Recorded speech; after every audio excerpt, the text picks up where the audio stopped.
Hi,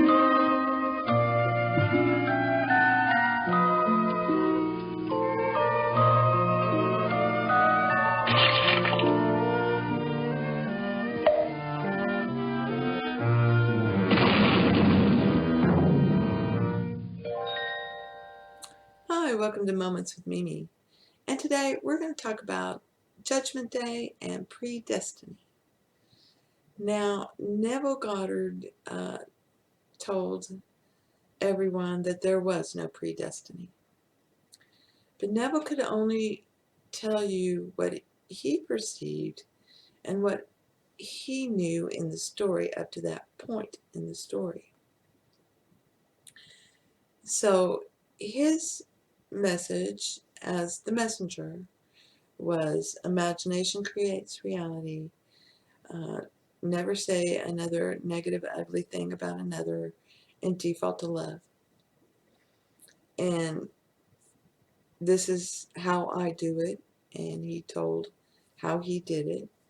And he would explain a lot of the Bible. And the most important thing he explained about the Bible is it is literally an allegory.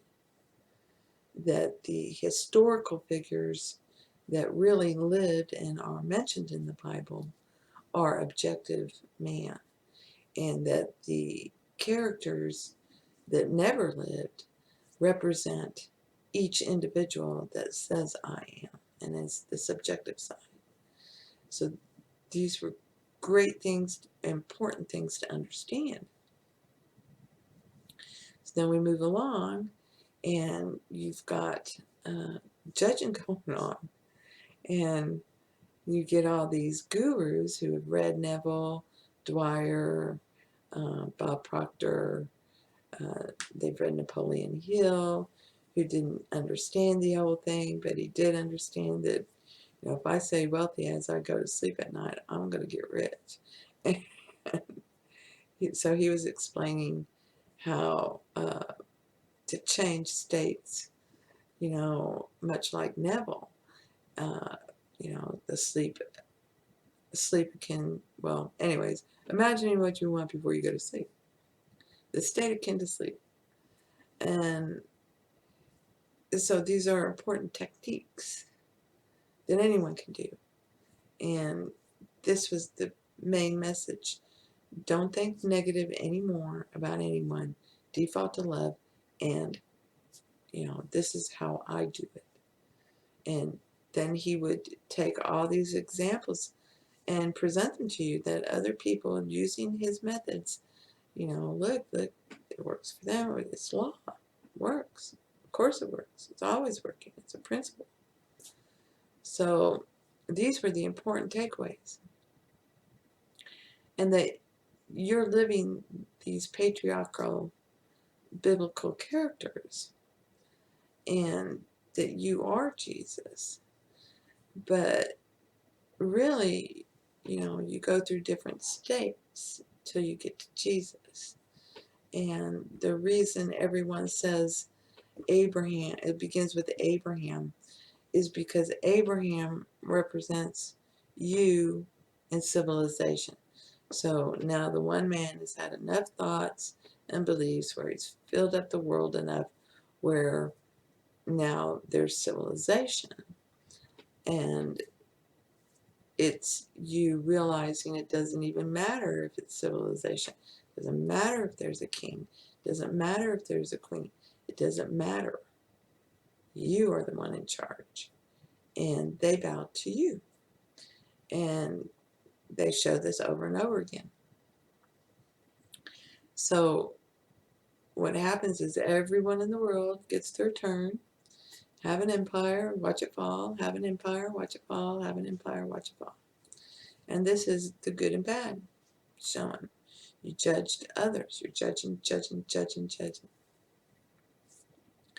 So as this happens, you know, when people think they're being judged, they get all their hair up, right? There's wars, there's fights, there's thefts, there's murders, there's all kinds of crap. And then people start believing in the worst of men rather than the best of men. and down the rabbit hole you go. This is judgment. Judgment day is every day. End of times is when you say, okay, I'm sick of this. How am I doing this to myself? It's now the end of objective time. There is no time. Time and space are just so you'll choose faith or doubt. It's the end of time, okay, for you. And Judgment Day has ended for you because you've now discovered you've been here learning good and evil, good and bad, positive, negative. It's all the same thing, said differently. Neville also stated that there was no predestiny, and he's wrong.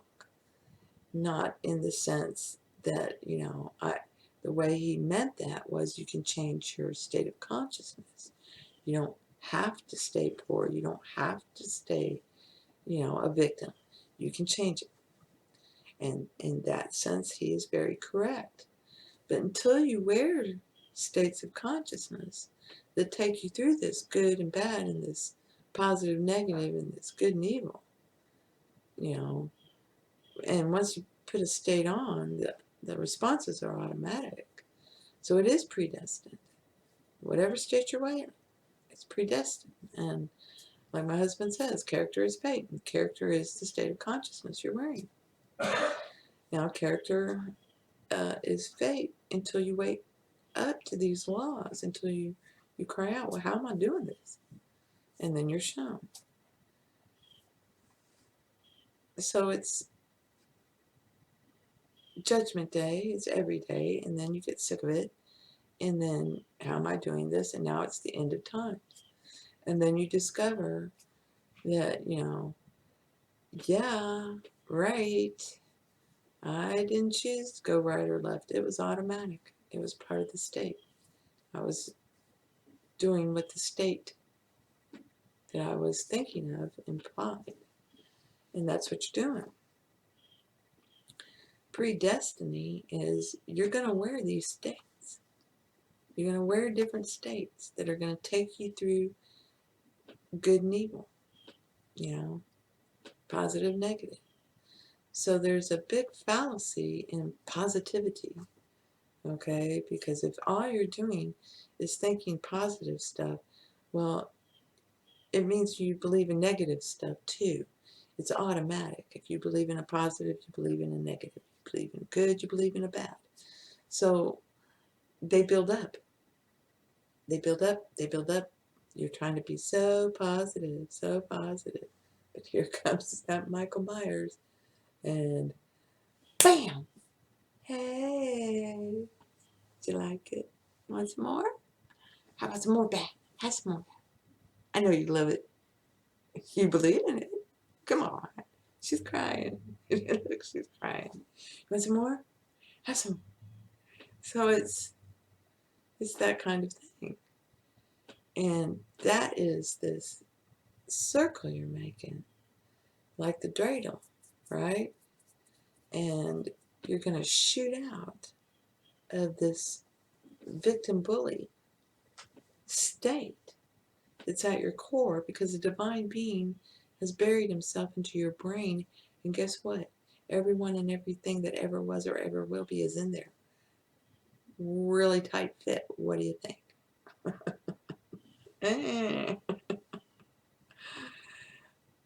So you come to love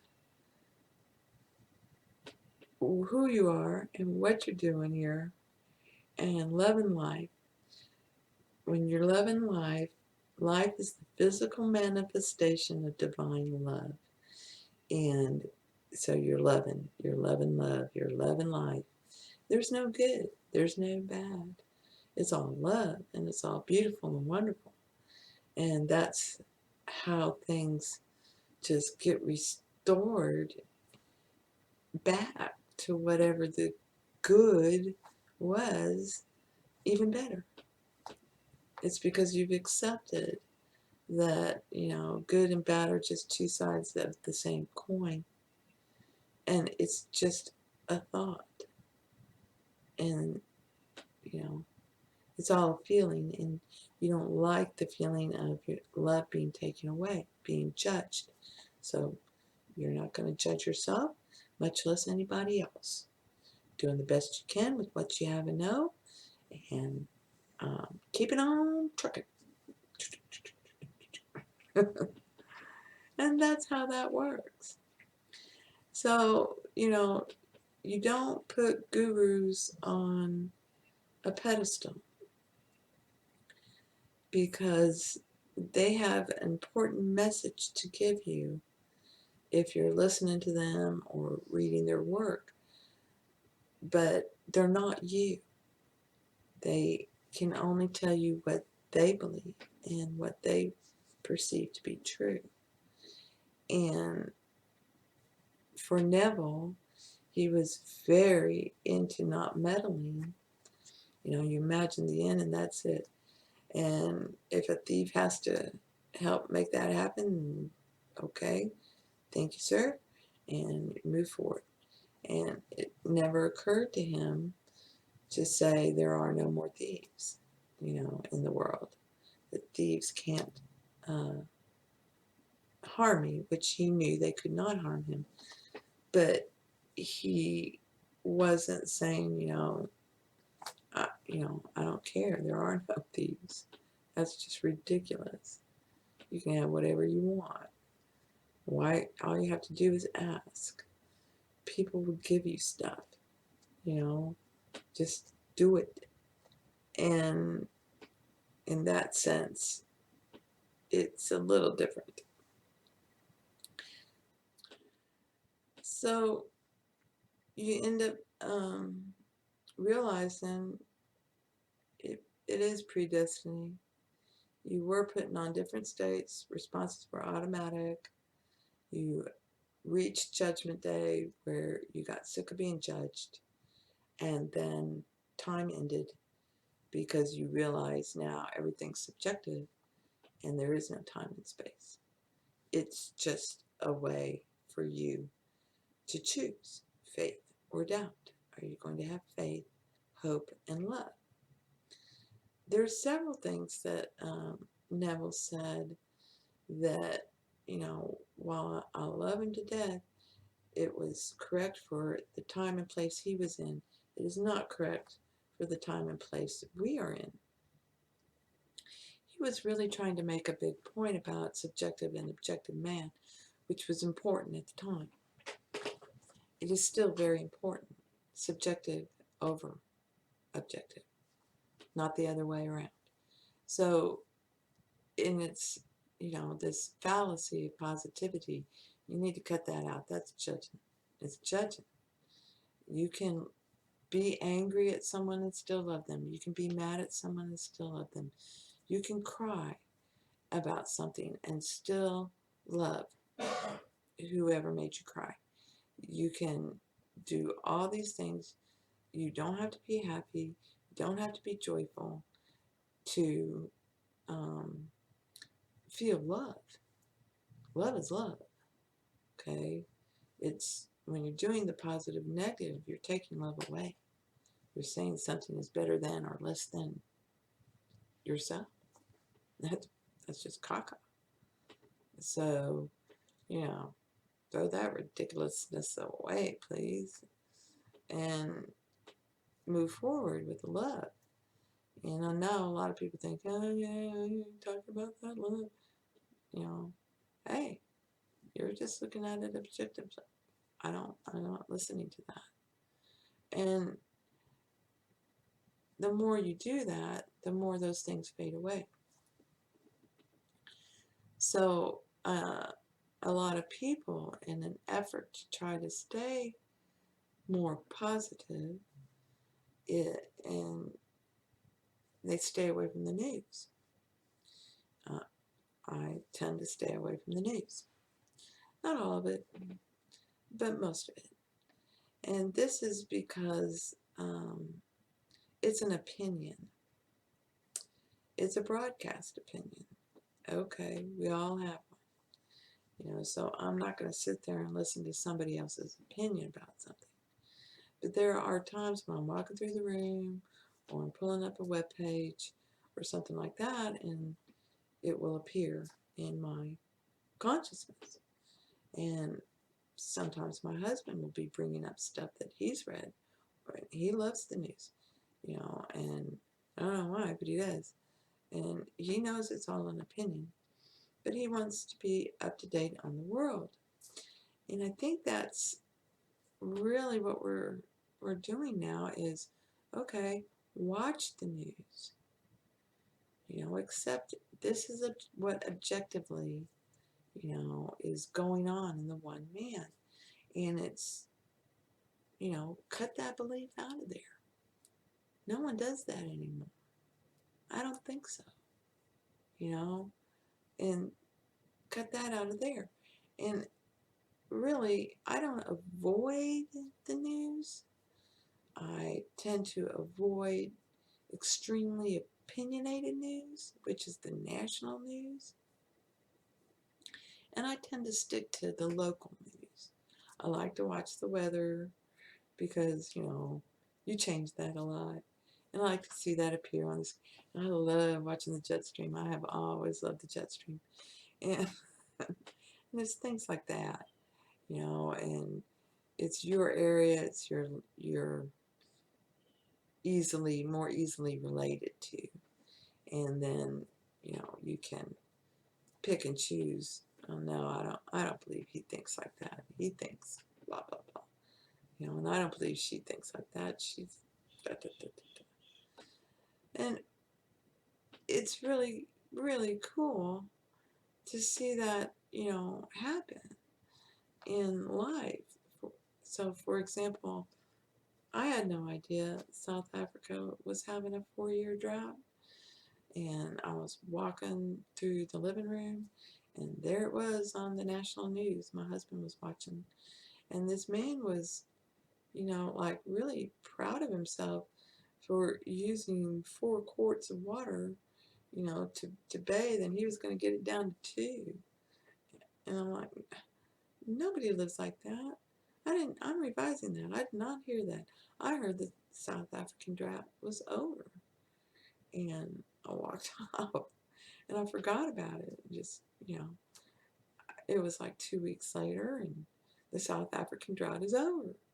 And I was like, oh, look, yay. It was the same thing with Lake Mead in Utah. And they were showing the Hoover Dam and how low the lake was. And it's like, ah, I had no idea. Well, I didn't hear that. I heard that Lake Mead is full. And, 2 months later, Lake Mead was full. And they were getting rains galore to fill that sucker up. It was great. So it's you don't avoid it, and you don't ignore it, but you don't seek it out either. If it comes to you and it comes into your consciousness, you need to deal with it. And if you're looking at life from the subjective side, then you're going to deal with it, and it's going to end and go away. And if you're looking at it from an objective standpoint, oh, those poor people, they don't have any water, we got to help them. No, you don't. That's not how you help them. You help them by ending the drought. You don't help them by giving them a bunch of stuff. Now they expect you to give them a bunch of stuff every time something bad happens. That's, no. You're judging. Stop judging, and the bad and good stop happening, and you get all this lovely stuff. So I hope this helps.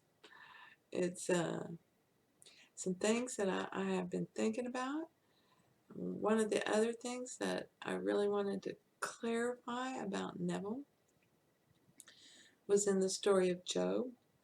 He states that the beginning of the story was some objective man throwing that stuff in there about the devil and, the adversary, Satan, and God talking. And that's not true. I really don't know, other than he was really trying to point out subjective and objective, how he came to that conclusion. But there's only one being here, and he's writing the story. And the beginning of the story of Job is in the story of Job is he's walking around thinking he's doing good, he's giving to the poor, he's sharing everything, he's loving God, he praises God, everything's wonderful, God's given him this great life, these children, all these riches, all this wonderful stuff. And the adversary, yeah, yeah, he believes in all that good. Let's see if he keeps loving everything if the bad comes. Okay, you're right. I mean, he's been judging. Go ahead. Yeah, okay, here it comes. Bam! Gets dead. Bam! Lost everything. Bam! Oh, oh, oh. I mean, that's the story of Job. Okay? So, no, it was God and man saying, don't judge and turn to love every freaking time. And when you're stuck, start loving others. Love for others. And then it can all be restored. Don't judge. Don't judge. If you do nothing but love, love the ones you hated on, love the ones you've blamed, love them all, then it changes. And even unto death, it's all restored. Because no one dies. It's a dream. And, people have to give their message and gift in this story, and then they move on where they give messages and gifts in another story, and at the same time, they're learning. They're learning. They're learning to stop judging. And that's what it's all about. You're to learn good and bad, and then learn to love everything so that you can join the three. You are D'Artagnan, all for one for all. We all join. And now it's about expressing love. So I hope this helps. Blessings to you, and thank you for being you. Never forget, you are unique. There's not another like you and never will be. So you are special and you are loved. I'm the Mimi, and I love you. Thank you.